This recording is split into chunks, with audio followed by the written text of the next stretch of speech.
Mabuting balita ng Panginoon ayon kay San Lucas. Nang ika-6 na buwan na ng pagdadalang tao ni Elizabeth, ang anghel na si Gabriel ay isinugo ng Diyos sa Nazaret na isang bayan sa Galilea upang kausapin ang isang dalaga na ang pangalay Maria. Siya'y nakatakda ng ikasal kay Jose, isang lalaking buhat sa angkan ni David.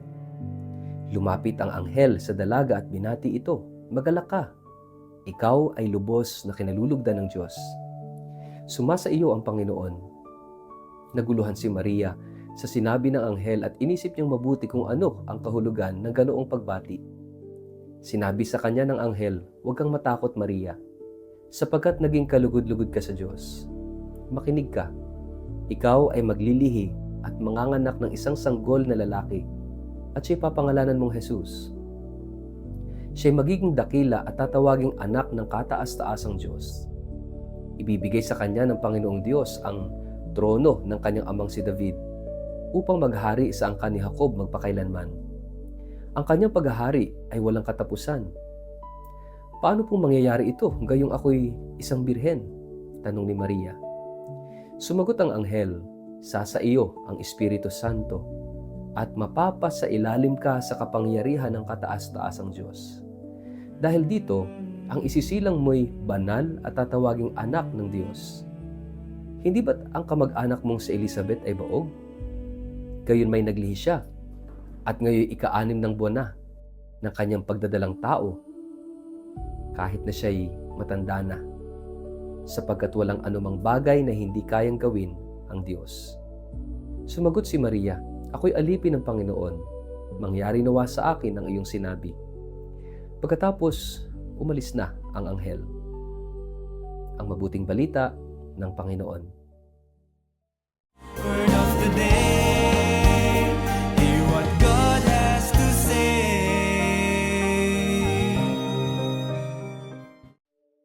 Mapagpalang araw po sa inyong lahat. Kumusta po kayo?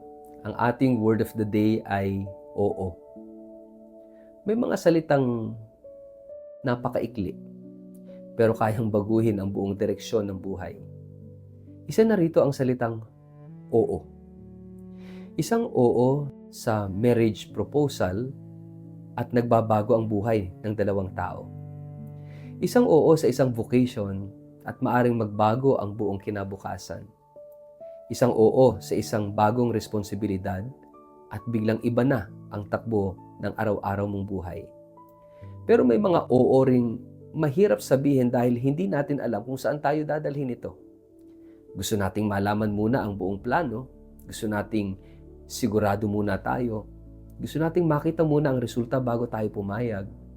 Pero sa Ebanghelyo ngayon, makikita natin ang isang dalagang hindi ibinigay sa kanya ang buong detalye ng kanyang magiging buhay.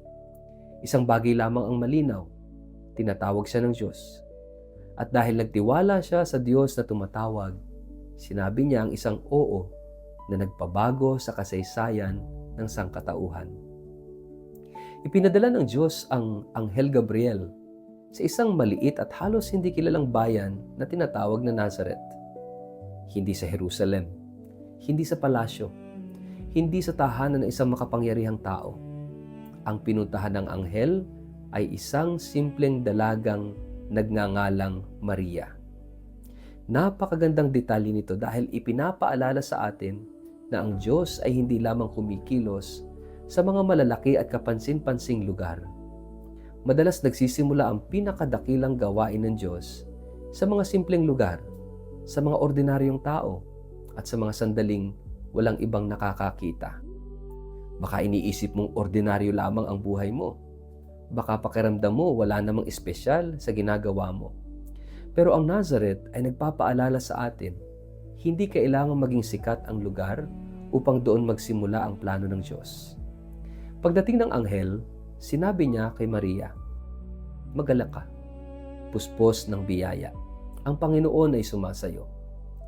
Ngunit sinabi ng Ebanghelyo na nabagabag si Maria at pinag-isipan niya kung ano ang kahulugan ng pagbating yon. Napakahalaga nito. Minsan kasi kapag pinag-uusapan natin ang oo ni Maria, parang iniisip nating napakadali lamang para sa kanya. Dumating ang anghel, nagsalita ang Diyos, At agad siyang pumayag na parang walang takot, walang tanong, at walang pangamba. Pero ipinapakita ng Ebanghelyo na nabagabag si Maria. Ibig sabihin, ang pananampalataya ni Maria ay hindi kawalan ng takot. Ang kanyang oo ay hindi bunga ng pagiging sigurado sa lahat. Ang kanyang oo ay isinilang sa gitna ng isang misteryong hindi pa niya lubos na nauunawaan. At baka iyan ang kailangan nating marinig ngayon. Minsan iniisip natin na bago tayo sumunod sa Diyos, kailangan mawala muna ang takot. Bago tayo magtiwala, kailangan malinaw muna ang lahat. Bago tayo magsabi ng oo, kailangan alam muna natin kung ano ang mangyayari bukas, sa susunod na araw o buwan, o sa susunod na taon. Pero hindi ganoon ang pananampalataya. Faith is not having all the answers before saying yes. Faith is trusting the one who calls you even when you do not have all the answers. Sinabi ng anghel kay Maria, huwag kang matakot. Napakahalaga. Napakadalas nating marinig ang mga salitang ito sa banal na kasulatan. Kapag may bagong ginagawa ang Diyos sa buhay ng isang tao, tila laging may kasamang paalala, huwag kang matakot. Bakit? Dahil ang tawag ng Diyos ay kadalasang nagdadala sa atin, lampas sa komportable at pamilyar. Tinatawag niya si Abraham na umalis sa sariling bayan. Tinawag niya si Moises na bumalik sa Ehipto. Tinawag niya ang mga apostol na iwan ang kanilang mga lambat. At kay Maria, isang napakalaking misyon ang ipinagkatiwala, magiging ina siya ng anak ng kataas-taasan. Natural lamang ang tanong ni Maria, paano mangyayari ito? Pansinin natin na hindi niya sinabi, hindi pwede. Ang sabi niya, paano? Malaki ang pagkakaiba. Ang hindi pwede ay nagsasara ng pinto. Ang paano ay naghahanap ng liwanag upang maunawaan kung paano tutugon. Kaya hindi kaagad kawalan ng pananampalataya ang pagtatanong sa Diyos. Maaari tayong magtanong, Lord, paano ko ito gagawin? Lord, paano ko kakayanin? Lord, paano ako magsisimulang muli? Lord, paano ako magpapatawad? Lord, paano ako makakabangon? Ang mahalaga ay hindi tayo nagtatanong upang tumakas sa kanyang kalooban, kundi upang mas matapat nating masundan ito. At ang sagot ng anghel ay hindi isang detalyadong blueprint na magiging buhay ni Maria. Hindi sinabi na sa kanya na kung ano ang mangyayari sa Bethlehem. Hindi sinabi kung paano sila tatakas patungong Ehipto. Hindi sinabi ang pagkawala ni Jesus sa templo. Hindi sinabi ang mga taong tatanggi sa kanyang anak. Hindi sinabi ang Golgota. Hindi sinabi na isang araw ay tatayo siya sa paanan ng krus at makikita niyang naghihirap at namamatay ang anak na kanyang isinilang. Hindi ibinigay kay Maria ang buong mapa. Binigyan siya ng isang pangako, ang Espiritu Santo ay bababa sa iyo, sapagkat walang imposible sa Diyos. At marahil ganoon din ang ginagawa ng Diyos sa atin. Gusto natin ng mapa, pero minsan presensya ang ibinibigay niya. Gusto natin ng explanation, pero pangako ang ibinibigay niya. Gusto nating malaman kung ano ang mangyayari, pero sinasabi niya, sama mo ako. At minsan iyon pala ang sapat upang makagawa tayo ng susunod na hakbang. Ang oo ni Maria ay hindi simpleng sagot lamang sa isang tanong. Ito'y pagsuko ng buong buhay sa Diyos. Sinabi niya, ako ang lingkod ng Panginoon, mangyari sa akin ayon sa iyong salita. Sa Latin tradition, fiat mihi secundum verbum tuum. Mangyari sa akin ayon sa iyong salita. Ang fiat ni Maria, ang kanyang oo, hindi mangyayari ayon sa plano ko. Hindi mangyari kung magiging madali. Hindi mangyari kung walang masasaktan o hindi mangyari kung naintindihan ko ang lahat. Kundi mangyari sa akin ayon sa iyong salita. Napakalalim ng oo na yon dahil may kapalit ito. Ang pagiging buntis ni Maria bago sila magsama ni Jose ay maaring magdala ng kahihiyan, pagdududa at panganib. Maaring hindi siya paniwalaan, maaring hindi siya maintindihan, maaring mawala ang mga plano niya para sa sariling buhay. Ngunit mas malaki ang kanyang tiwala sa Diyos kaysa sa kanyang takot sa maaaring mangyari. Hindi niya alam ang lahat ng consequences ng kanyang oo, pero kilala niya ang Diyos na kanyang sinasabihan ng oo. At iyan marahil ang sikreto ng tunay na pagsunod. Hindi natin kailangang malaman ang lahat tungkol sa daan kung kilala natin ang kasama natin sa daan. Kapag kilala mong mabuti ang Diyos, matapat ang Diyos at mahal ka ng Diyos, maaari kang sumunod kahit hindi malinaw ang lahat. Pero minsan, ang problema natin ay gusto nating sabihin sa Diyos, "Yes, Lord, but..." "Oo, Lord, susunod ako, pero dito lang." "Oo, Lord, magpapatawad ako, pero siya ang unang lumapit." "Oo, Lord, maglilingkod ako, basta convenient ha, sa mga schedules ko." "Oo, Lord, ibibigay ko sa iyo ang buhay ko, pero huwag mong pakialaman ang relasyon na to." "Oo, Lord, magbabago ako." Pero hindi pa ngayon. Ang dami nating oo na may kasunod na kondisyon. Pero ang oo ni Maria, walang fine print. Puro pagtitiwala. Hindi ibig sabihin nito na hindi na siya naghirap. Sa katunayan, pagkatapos ng kanyang oo, hindi naging mas madali ang buhay niya.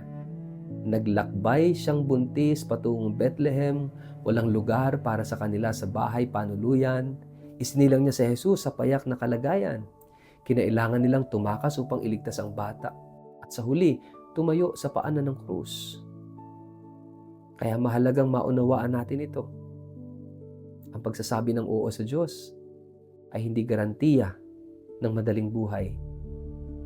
Ito'y katiyakan ng buhay na may kahulugan dahil ang Diyos ang kasama mo.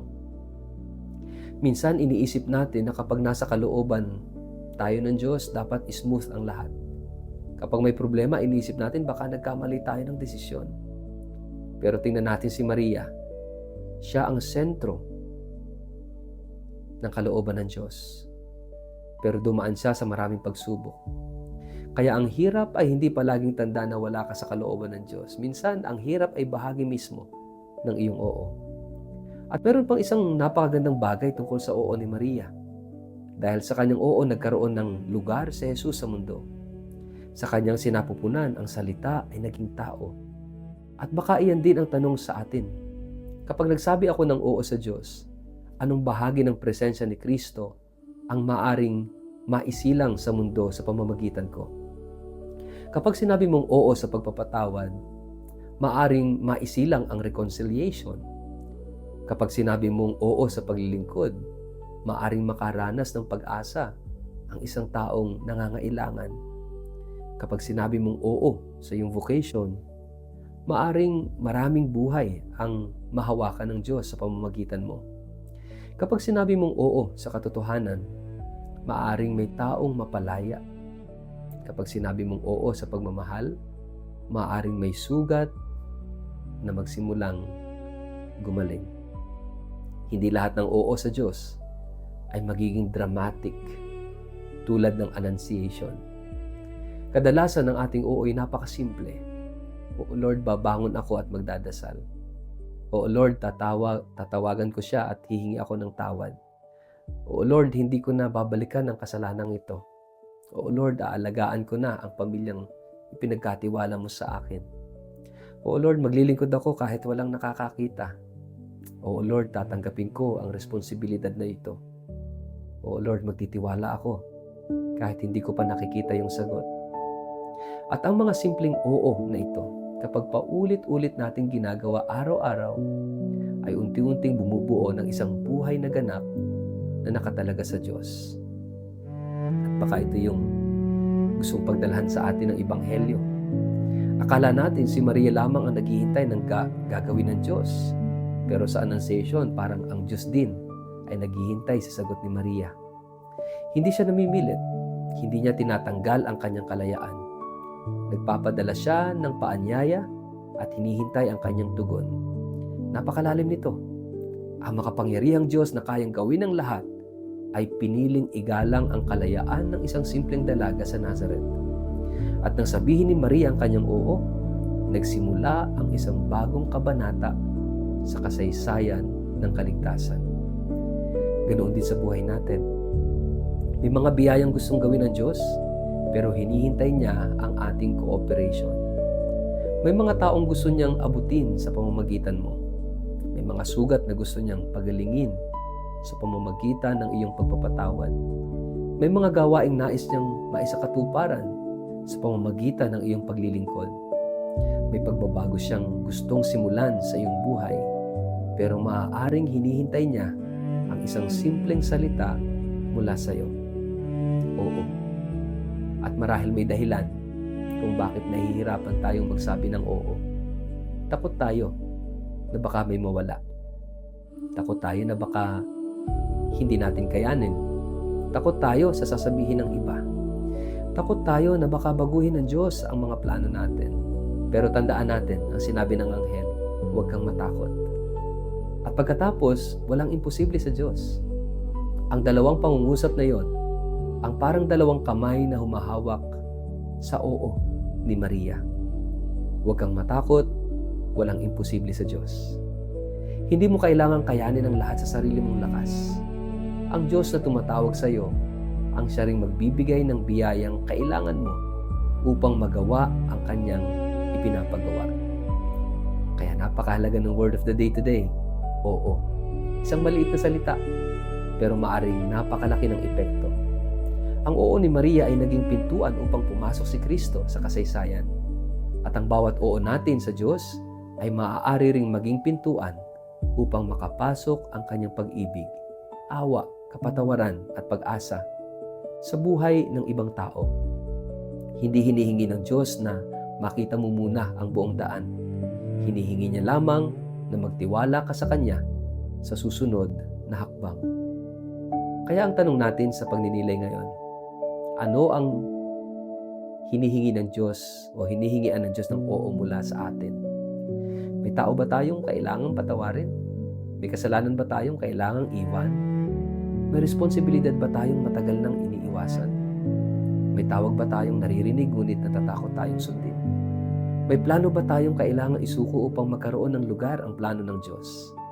At baka ang panalangin natin ngayon ay hindi kailangang mahaba. Baka sapat na ang panalangin ni Maria. Panginoon, hindi ko naunawaan ang lahat, pero nagtitiwala ako sa iyo. Mangyari sa akin ayon sa iyong salita. Sa ngalan ng Ama at ng Anak at ng Espiritu Santo. Amen. Panginoong Jesus, maraming pagkakataong gusto kong malaman muna ang lahat bago ako magtiwala. Natatakot akong magsabi ng oo kapag hindi ko nakikita kung saan mo ako dadalhin.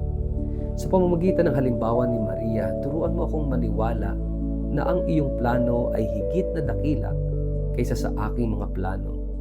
Kapag natatakot ako, ipaalala mo sa akin na kasama kita. Kapag pakiramdam ko hindi ko na kaya, ipaalala mo sa akin na walang imposible sa iyo. Bigyan mo ako ng pusong tulad ni Maria, mapagpakumbaba, bukas, matapang, at handang magsabi, narito ako, Panginoon.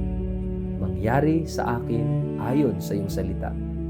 Naway ang bawat oo ko sa iyo ay maging daan upang maisilang ang iyong pag-ibig at pag-asa sa mundong aking ginagalawan. Amen. Pagpalain po kayo't ingatan ng makapangyarihang Diyos, Ama at Anak at Espiritu Santo. Amen.